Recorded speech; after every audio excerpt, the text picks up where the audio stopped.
Okay, so we're still in Atlantic Highlands, and we're up here in a county park.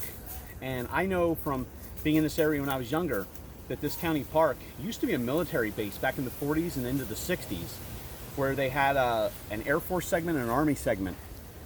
During the war, this area was part of the coastal defense region for New York Harbor, and so they had stuff posted all over the place, including this base.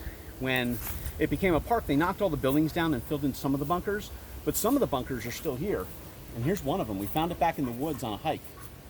So let's take a look. Let's see if maybe we can get inside. Who knows? All right, this is our travel up. Still going up the hill.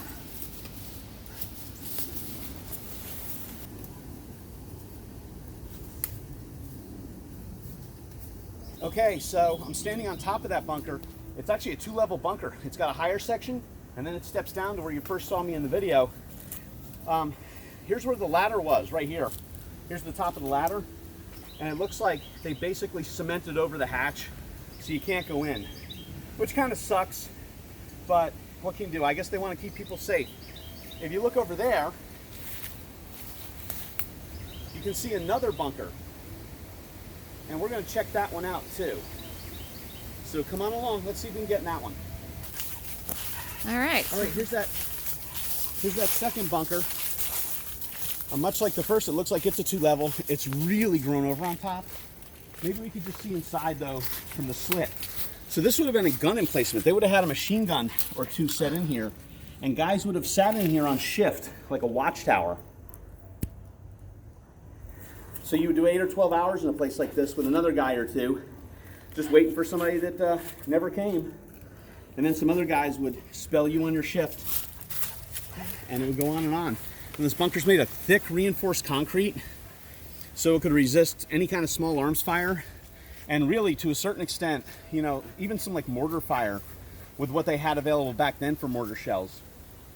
During the war, I know America was, you know, they were really concerned about, if not an outright invasion by the Germans on this coast, the East Coast, at least a shelling, that they were going to mine the harbor, put torpedo boats in the harbor, etc.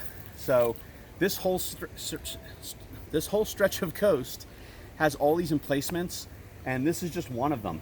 And it's really cool that they've left some of this stuff here, just as kind of living history, so you can come check it out.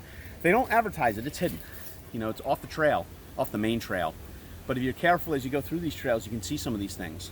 I know when I was a kid and we would come up here, the base had been abandoned, it wasn't a park yet. And on the other end of it were the missile emplacements for the Nike missiles, which were these tactical missiles. They were like anti-ship missiles that they put in during the Cold War. And there was a gymnasium and there was housing. It was like a town. It was really cool. It was all abandoned. It had been abandoned for years. And in the ensuing, you know, period, when it went back to be a park, they knocked all that down. They leveled it. You can't even tell any of that stuff was there. It's all just completely gone. It's all overgrown now. There's trees where all that stuff was. But these emplacements are still here. If for no other reason, then they're probably too hard to get rid of. They're halfway down these hills. They're thick concrete. It's just not worth tearing them down, so they leave them. They seal the entrances pretty well, which they did, and they leave them. But I'm glad you got to see this one. So on that last silo that Drew was just talking about, this is obviously overgrown, but this would be their view. It's a bunker. Bunker, my apologies, it's a bunker.